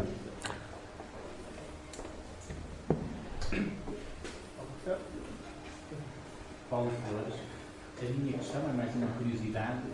Se vão comentar a questão do líder e do gestor, por exemplo, no desporto, ou se quisermos no futebol. Dado que é um grupo muito específico, depois há os suplentes, há as lesões, há os resultados que aparecem ou não, o papel ali fundamental do líder do treinador. Eu sou de desporto, portanto, como eu disse há bocado, tenho um mestrado em gestão da formação desportiva. E o desporto é um dos contextos mais extraordinários para estudar o fenómeno da liderança, por uma razão muito simples. Porque nós sabemos que, ao final, há regras muito específicas para uma determinada situação. Por exemplo, o futebol de 11, ao final de 90 minutos, eu sei se a equipa ganhou, se perdeu ou se empatou. Nas empresas, ter sucesso, este sucesso é muito, muito complicado, porque há muitas variáveis internas, externas, do ambiente. Então, na tropa, ainda pior. Como não há guerra, como é que nós temos? No tempo da guerra, quem ganha? E às vezes a gente diz assim, perdi uma guerra para ganhar... Perdi uma batalha para ganhar a guerra. Mesmo assim temos sempre esta frase. É muito complicado. Se calhar a melhor coisa é dar exemplos. Portanto, nós temos, e no futebol também há o gestor. No futebol há o gestor e há o líder. Gerir factos da performance do atleta. Ele corre não sei quantos quilómetros. Ele faz não sei quantos sprints. Eu faço, porque hoje o futebol também é matemática pura. nos anos 90, apareceu uma senhora em Barcelona, durante os Jogos Olímpicos em Barcelona, não é Jogos Olímpicos, sim. E esta senhora inventou, ou seja, pôs tudo o que é atitudes e comportamentos, e também porque apareceu o GPSzinho e eu já sei, posso monitorizar o atleta, e até aparece num ecrã dizer assim, a bola de 145 km, eu sei logo qual é a potência muscular que é introduzida ali. Eu, para dar aquela velocidade, sei logo quantos minutos na máquina X PTO que ele tem que ir para o ginásio e treinar ali e fazer microciclos por aí fora. Tudo isto hoje é matemática, portanto, mais uma vez, inteligência artificial. Hoje, vocês dizem assim, quero pôr uma bola a 150, tiram-lhe aqui um bocadinho. Hoje já não é preciso tirar nada. Então, tiram uma fotografia, não sei o quê, e você diz, tem que fazer este tipo de treino durante 5 semanas e você daqui... Tudo é programável através do computador. Mas, antes de 90, isso não era. Portanto, e isso é gestão. A mesma coisa que as combinações. Tudo é regressões. E o que é que eu quero dizer com isto? Guarda-redes. Passa para A, passa para B, passa para C. A probabilidade, aqui passa para D. Aqui passa para E. Este passa para este, ou às vezes passa para este. Pronto, não interessa. 80, sempre que acontece esta combinação de jogadores, 80% das vezes dá em golo. Sempre que o guarda-redes, o Patrício, passa para este, isto dá 30% em golo. Sempre que isto acontece, 15% em golo. Então o que é que eu tenho que fazer se for o José Mourinho? Nesta altura, nos anos 90, ele era o tradutor do Bobby Robson. E foi a muitos congressos na Faculdade de Desporto de Barcelona. E ouviu esta conversa toda. Provavelmente. Ou então ouviu-me a mim alguns. Estou a brincar. Gosto de brincar com você. Isto é muito fácil. O que é que eu tenho que fazer? Que se fossem vocês treinadores, o que é que faziam? Metia aqui um bom defesa ou daqueles que desse logo aqui uma canelada a algum, como na final do Mundial ao Cristiano Ronaldo, meteram-no logo, depois esqueceram-se que havia o fator Éder. Esqueceram-se, pronto. Esqueceram-se do fator inspiracional. O que é que eu quero dizer com isto? Aqui é o gestor. Isto não tem... Tudo isto é ciência. Tudo isto é ciência no desporto. É o gestor, é o treinador enquanto gestor. Depois nós temos alguém que é líder. E esse alguém que é líder, melhor que as minhas palavras, é um exemplo que eu vos posso transmitir. Que é o Sérgio Conceição, este ano no Porto. Com os mesmos jogadores, com tudo igual. Com tudo igual. Houve ali muito dele, inspiracional, motivacional. Foi buscar a velha cultura do Porto. Que é de quem? A velha cultura do Porto, que é vencedora, ganhadora, de quem? É de quem? José Pedroto.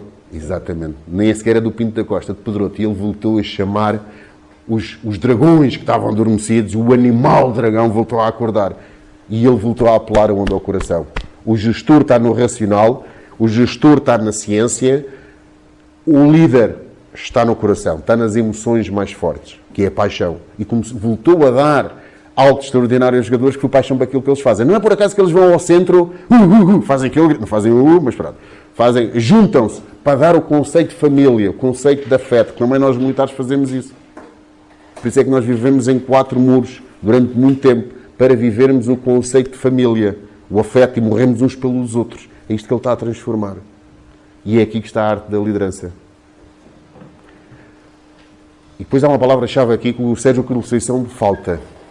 Ele diz isto, mas muito curto. Temos que ganhar o campeonato, mas falo sem convicção.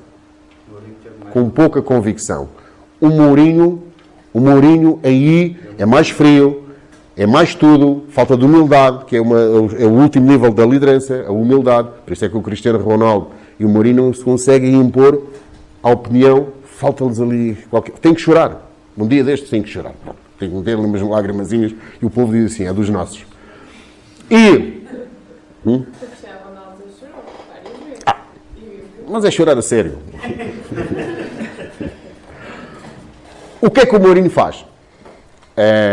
E porquê é que ele é um dos grandes treinadores no mundo? Para além dele ter... Por isso é que eu dizia há bocado. O que é E antes de responder à sua pergunta, o que é um líder?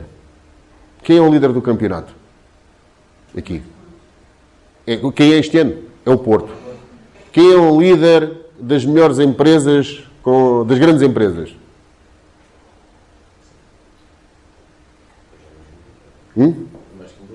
Não, são as do falecido Amorim, não é? Da Cortiça. Porquê? Porque são as que ganham mais dinheiro, são aquelas que têm uma faturação mais elevada. Ou seja, o que é que eu quero dizer com isto? De uma forma básica, a liderança o que é? É o primeiro. É tão simples como isto. É o primeiro de qualquer profissão. Dos militares, é o primeiro. Na bicicleta, o camisola amarelo é o primeiro. No campeonato é o primeiro. Na Fórmula 1 é o primeiro. O que é um líder? É o primeiro. É o melhor de qualquer coisa. Num determinado contexto. É o melhor. É o que tem arte. É o que tem talento.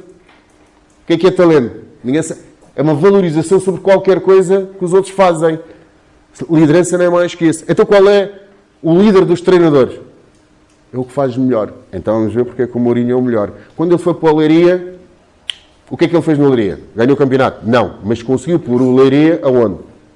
Em quarto lugar naquele ano. Ele foi para o Porto. O que é que ele fez no Porto?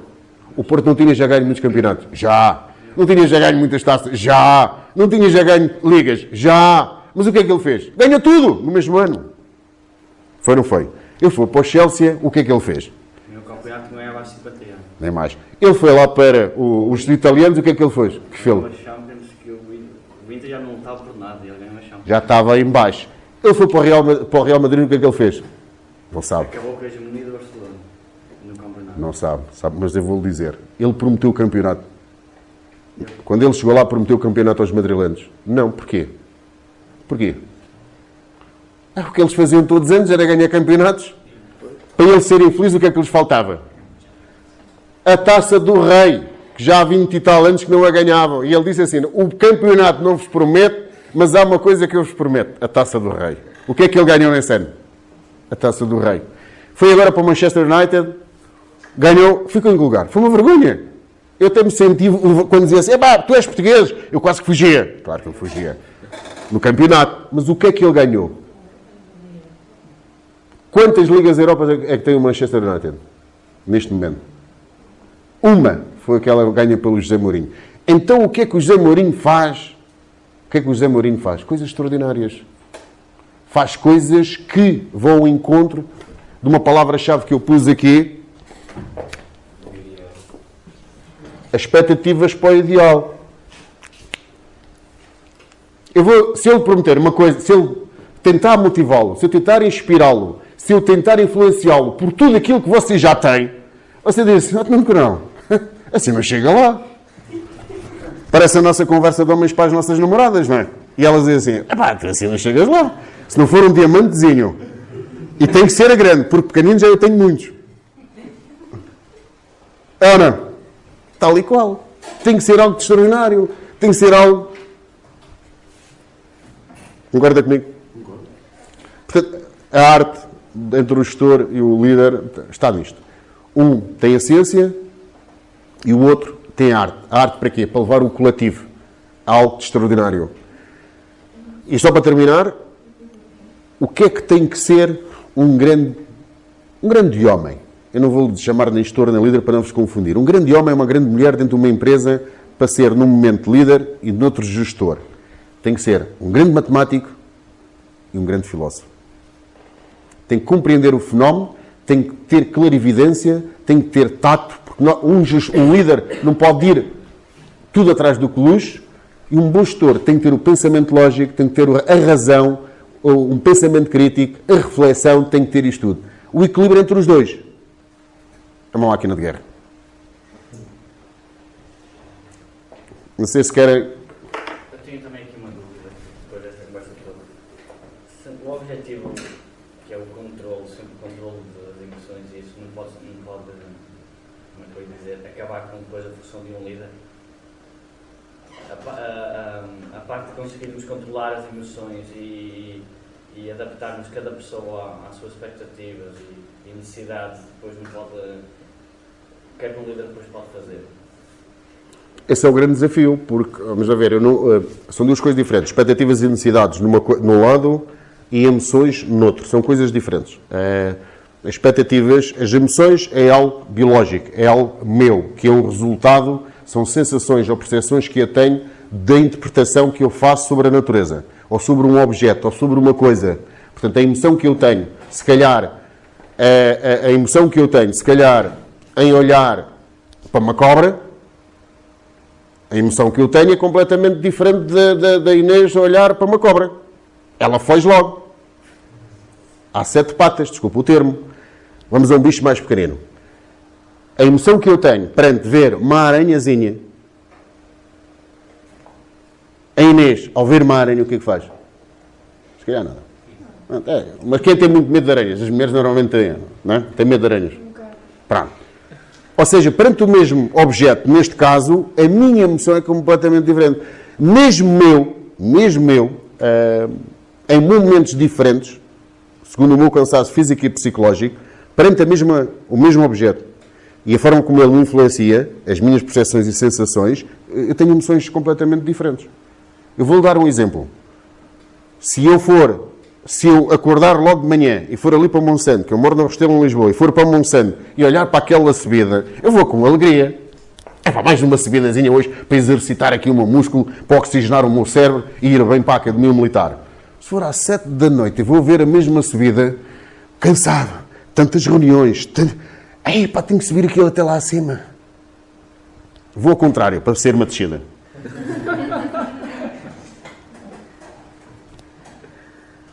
Eu próprio, sobre a mesma situação, as minhas emoções são diferentes. Mas esta parte de conseguir controlar as emoções tu precisas de um líder que te convença, que te motive. Mas eu não preciso porque eu já sei como é que é no meio de Há técnicas, há tudo. O que é que eu fiz à Inês? Eu senti que ela estava nervosa. Aliás, senti logo quem é que estava aqui, o coração saltou logo para os 140 e tal.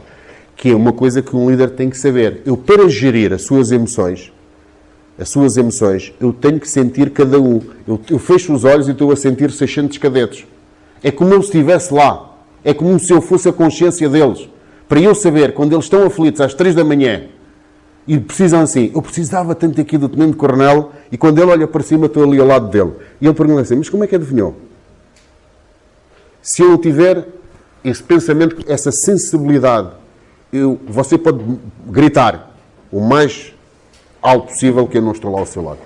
Portanto, eu depois de ter esta gestão de emoções, eu tenho que compreender cada um de vós. Eu tenho que saber que a Inês não gosta de falar em público. Então, a melhor forma de gerir as emoções é não chamar na minha organização, amanhã, se ela for trabalhar para a minha organização, para falar em público. Vou chamar alguém que goste de fazer isto. Ou então, se ela tiver mesmo que chegar à frente, é fazer aquilo que eu fiz, que foi um bocadinho de descontração, para ela ganhar confiança, olhar, ganhou à vontade, fiz aqui o meu papel de coach. Que é aquilo que nós damos, dar a mão. Porque nós temos dentro de nós nós temos alguns traços de personalidade. Depois temos aqui outra coisa que chama motivos. O que é que são os motivos? Quais são os seus motivos da felicidade? Quais são os seus motivos? O seu motivo qual é? É ser feliz, já o disse há bocado. Qual é o seu motivo? É ser feliz. É ser feliz, mas o ser feliz é um instrumento final. Que nós temos instrumentos intermédios para atingir a nossa felicidade final, que é o Jardim de Éden. Independentemente do Jardim de Éden não ser católico ou não, é o Jardim de Éden para cada um. Ou o paraíso. Independentemente do paraíso, porque pode até ser o inferno. Há pessoas que gostam das chamas, até andam para aí a incendiar, porque gostam de ver e são felizes em ver. Independentemente disso, nós, nestes motivos, estamos predispostos para qualquer coisa. E é aqui que entra a motivação. É aqui que entra as necessidades e as expectativas. Mas, eu para ser feliz, quero ser muito rico. É a minha felicidade extrema, de ser muito rico. Ter 90 mil milhões para ser o homem mais rico do mundo. E assim já tinha mais dinheiro que o Bill Gates. Agora nem é o Bill Gates, é o homem da Zara. E, entretanto, vou assaltar bancos. De outra maneira, não posso. Então, o que é que eu vou pôr aqui, à volta dos motivos? Chips. Desculpa o termo. Estes chips chamam-se valores. Eu vou pôr aqui valores. Por isso é que eu costumo dizer que os valores são é uma bomba nuclear comportamental.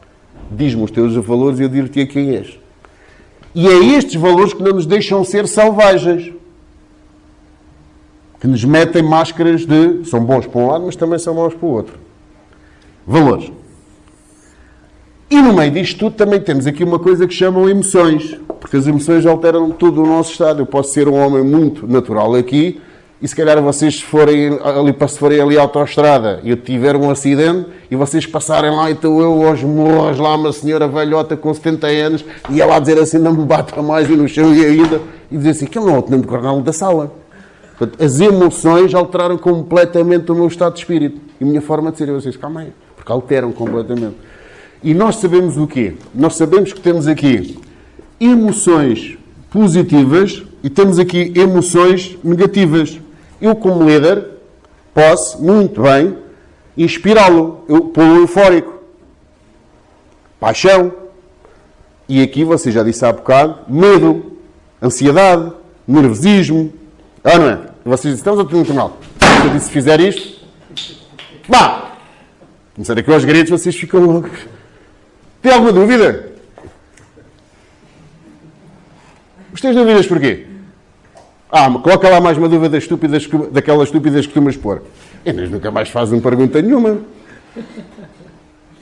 E mesmo convosco ou não? Vocês ficam lá com um estado de terror. É ou não? Posso dizer ou não?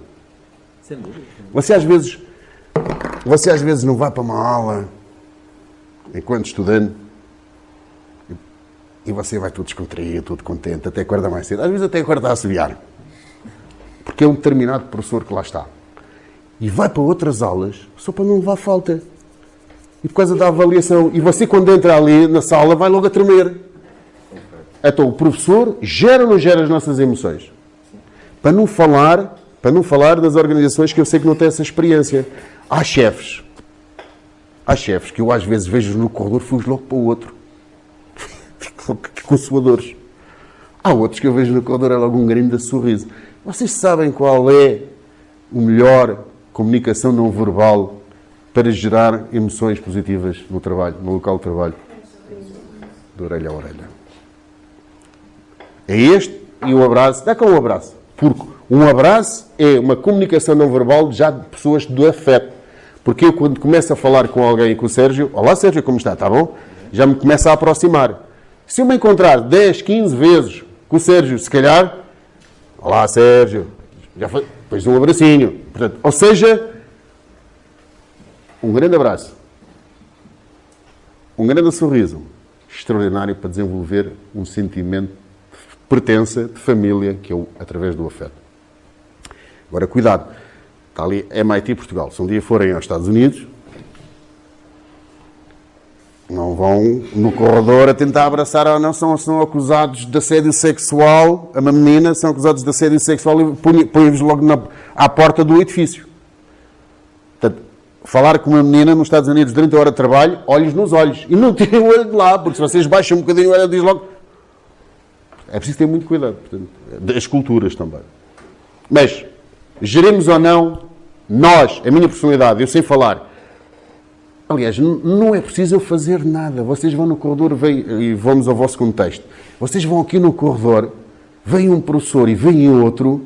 Há uns que vocês ficam logo aterrorizadas e há outro, olá professor! E nunca os conheceram de lado nenhum. Só a própria imagem, só a própria aparência. É ou não é? Claro que a gente também se pode vestir. Imagina que eu vinha fardado. Vinha de número 1. Pronto, vocês... E vinha de camuflado. E vinha de camuflado e com uma arma. E para além de vir com uma arma, punha aqui em cima, trazia uma granada de mão e tirava-lhe a cavilha. E depois punha isto mais ou menos assim, bem, espero bem que isto não caia. Porque se esta caneta sair, a cavilha salta e isto rebentamos todos aqui. Porque isso é muita arma. E vocês como é que estavam desse lado? Não estavam.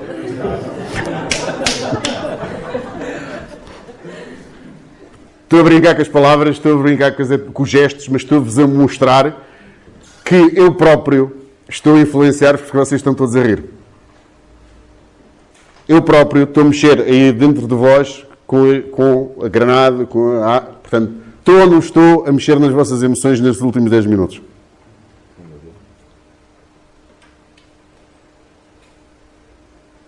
Se quiserem, então hoje posso meter medo. Ficam todos aqui. Sim, senhor. Penso que... Sim, eu só tinha mais só uma pergunta final para terminar, e tem mais a ver com os alunos que têm que fazer agora o trabalho de liderança, que é sugerir algumas dicas de como é que eles podem fazer o perfil, ou analisar certos perfis de liderança, não é? Porque esse é o trabalho deles. Muito bem. Eu vou-vos enviar a grelha. A grelha pode ser esta ou pode ser outra. A grelha de competências, que para além da competência tem o significado, tem a sua descrição. E o que é que vocês têm que fazer? Vão ter um conjunto aqui de oradores. Vocês escolham aquele orador com que se identificam mais. E depois pedem a esse orador para fazer uma entrevista e dizer a ele para contar uma história de sucesso. Portanto, este trabalho que eu fiz ganha um prémio internacional entre 400 investigadores. Aquilo que vocês vão fazer é exatamente isso. É, ao Sr. Professor, ao Tenente Coronel, ao Carlos, não se importa, até pode ser por escrito, mas por escrito, aqui também não é para vocês o rigor científico. Aqui é para vocês perceberem um conjunto de dificuldades fora do vosso contexto de trabalho, que é pedirem para contarem, mas eu posso-vos mandar o documentozinho que o ano passado também mandei. Conto uma história de sucesso e com base naquela grelha, são as competências e o seu significado, vocês a partir das palavras da análise qualitativa desse texto vão identificar quais são as competências que eles identificaram ou que eles disseram para ter sucesso. É claro que eles não vão dizer-vos diretamente coragem, autoconfiança, autocontrole, eles não vos vão dizer isso. Eles muitas vezes vão vos dizer assim, por exemplo, se eu quiser identificar o suicídio, eu tenho que dizer assim, vou-me deitar, bem, isto é mais ou menos universal, vou-me deitar para uma linha de comboio. O que é que isto significa? Deitar-me para uma linha de comboio. O suicídio. Claro que para os lisboetas dizem assim, vou-me deitar da ponte 25 de Abril abaixo. O que é que implica? Se for alguém do Norte, se calhar já não compreender isto. No tempo dos meus velhotes, diziam assim, vou pôr uma corda à volta do pescoço. Representava o suicídio. Vou para uma figueira. A figueira normalmente era onde as pessoas também se suicidavam. Ou seja, nós temos que ver culturalmente e depois dizer assim, isto é suicídio, isto é isto. Mas também se vocês foram a um lado, também não interessa.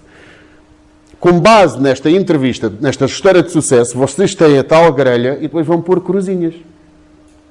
Cada um de vocês faz isto. Qual era o extraordinário? Era depois, no final, todos vocês juntarem e fazerem depois uma publicação que até podem ir à Academia Militar apresentar. Todos vocês, por exemplo, temos história de sucesso. Entrevista 1, entrevista 2, entrevista 3. É que depois vocês chegam, terminada a competência, aqui está, aqui não está, aqui está, aqui nesta está presente, está presente, está presente. Depois, isto pode-se transformar em quê? Em frequência, 4 presenças nas várias entrevistas dá 100%, aqui dá 50%. Depois podem transformar isto em queijinhos, em barras, no que quiserem, e dá um artigo. E depois o mais engraçado é vocês olharem para isto tudo, fazerem uma análise e dizerem assim, afinal de contas, das 27 competências do professor Carlos Rocco, eles dizem sempre 5 ou 6 que estão nestas 27. E vocês começam a ver que isto é matemática. E vocês dizem-me assim, 15 são suficientes. Claro que não são. O ideal primeiro é 40 entrevistas, porque nós dizemos que no método qualitativo, para o mestrado, a partir de 40 a gente já começa a ver uma tendência. Para um doutoramento, a partir de 80, o ideal é 120 entrevistas. Aí é que nós temos a certeza que aquilo se replica noutros lados da mesma forma. Ou com um errozinho muito pequenino. Mas é também tirar-vos um bocadinho fora da casa. E depois, se vocês quiserem transformar isto em inteligência artificial, extraordinário. É uma formulazinha e tal. Fazer ali uns módulos. Não sei se consegui... convidei-vos. Se até 15, 16 de fevereiro, sobretudo fevereiro, 16 de fevereiro, vamos ter na Academia Militar organizado por mim, o terceiro simpósio internacional de comando e liderança. Dia 16 é o Call for Paper para toda a comunidade científica internacional. O dia 15 é reservado a convidados que vêm do Brasil, vêm dos Estados Unidos, do Centro de Investigação do Exército dos Estados Unidos, do West Point, da Academia de Inglaterra, do Reino Unido. Portanto, é o modelo clássico, oradores, convidados. O segundo dia é para promover. Eu não quero uma investigação, porque normalmente quando a gente faz uma investigação topo para séniores, isso vamos para grandes congressos internacionais que já têm 40, 50 edições. Como é na Academia Militar, como é dentro da universidade, nós temos também a aprender a desenvolver uma competência nos nossos alunos, que é eles participarem com comunicações e papers. Eu digo logo assim, o nosso aluno está ainda de fraldas e a aprender a andar. Olha, vamos aos Estados Unidos ao 46º Congresso. Ele fica logo aterrorizado. Diz logo assim, Tenente Coronel, espera que eu vou à casa de banho. É logo. Então temos que ensiná-lo a andar. Não há nada melhor que internamente, dentro do nosso espaço, com os nossos professores como moderadores, que são ali, mais que moderadores, são professores pedagógicos, coaches, que estão ali, promover investigações. Se forem para uma revista, que nós também temos interna, estamos a promover a nossa investigação. E estamos a ensinar a andar. Eu não me lembro do meu mestrado, e já era major, atenção. Isto era uma coisa, isto era um bicho de 7 cabeças. Primeira vez que um professor diz assim, você vai apresentar um paper a um congresso internacional ali em Lisboa.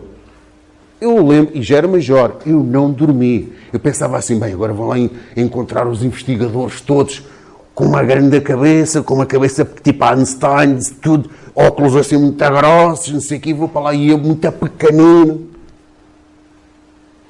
E digo-vos uma coisa, os últimos 5 anos para mim, e vocês estão tirando doutoramento, os últimos 5 anos para mim, quando comecei a participar em congresso a sério, é proporcional. Ir a um congresso é a mesma coisa quase que ler 10 livros sobre a área da liderança. Contactar os outros, outras culturas, que às vezes temos preconceitos quando vemos a cor da pele, se é alto, se é baixo, mas não, o conhecimento não tem cor, não tem altura, não tem nada, não tem peso, não tem isto, nada. E aprendi tanto. E depois o mais importante é networking. Eu quando vou aos congressos internacionais, mais importante que a minha comunicação é eu vir lá com 100 cartõezinhos, porque vou, dá-me um cartão, ou vem ter comigo, por aí fora, e depois arranjar daqueles 100 contactos, 5 ou 6 havemos de arranjar um trabalho de investigação no mundo. E depois chegamos à conclusão de uma coisa extraordinária, que o mundo é muito pequenino. E quando nós estamos numa fase de doutoramento, vocês vão sentir isso. E se chegarem aí, ganharam o mundo. E quando somos investigadores séniores, vamos ver que o conhecimento já não é uma coisa que vem escrita nos livros. O conhecimento é a nossa opinião e a forma como a gente argumenta e contra-argumenta em cada momento. E às vezes até mesmo aquilo que eu digo num congresso, vou para outro, já digo outra coisa qualquer e volta a ser o conhecimento. Eu próprio tenho uma conta. E já estamos na ponta do iceberg e dizer assim, mas o conhecimento sou eu que estou a produzir. Sou eu que tenho que fazer os livros. E essa sensação é única. E vocês, nesta fase do vosso doutoramento, onde chegaram a uma fase que dizem assim para os vossos orientadores ou para os outros professores, professor, mas eu já não consigo aprender mais. Estamos nas teorias. Então critica-nas. Desmancha-nas. É um momento extraordinário. Agora, para chegarem lá, têm que comprar muitos lenços de papel para limpar as lágrimas. Vai doer. Mas é uma dor extraordinária. Do outro lado está um paraíso de uma sensação bonita, extraordinária, de superação, que é realizar o vosso objetivo, que é ser doutor, ser professor doutor, ser investigador, ser criador. E depois telefonar ao Tenente Coronel Roque, lembra-se do bio? Nunca mais me esqueci, posso ainda ir? Venham cá almoçar. Primeiro que o bio venha almoçar comigo, vamos criar a amizade, e depois vamos trabalhar a investigação. Dito isto, alunos de doutoramento, eu sei que alguns de vocês ainda usam fraldas. Pronto, às vezes essas fraldas já não estão aqui fisicamente, mas ainda estão aqui. Libertem-se delas. Vejam-me a mim um pouco mais velho. Eu tenho 25 anos. Se precisarem de mim, e eu com estes 25 sou vossos colegas mesmo par a par. Se precisarem de mim, estejam à vontade. Liguem-me. Eu vou deixar-vos isto. Tem ali o meu correio eletrónico, o meu e-mail. Também o professor Alexandre Silva vos dá o meu contacto. Um dia que vou a Lisboa.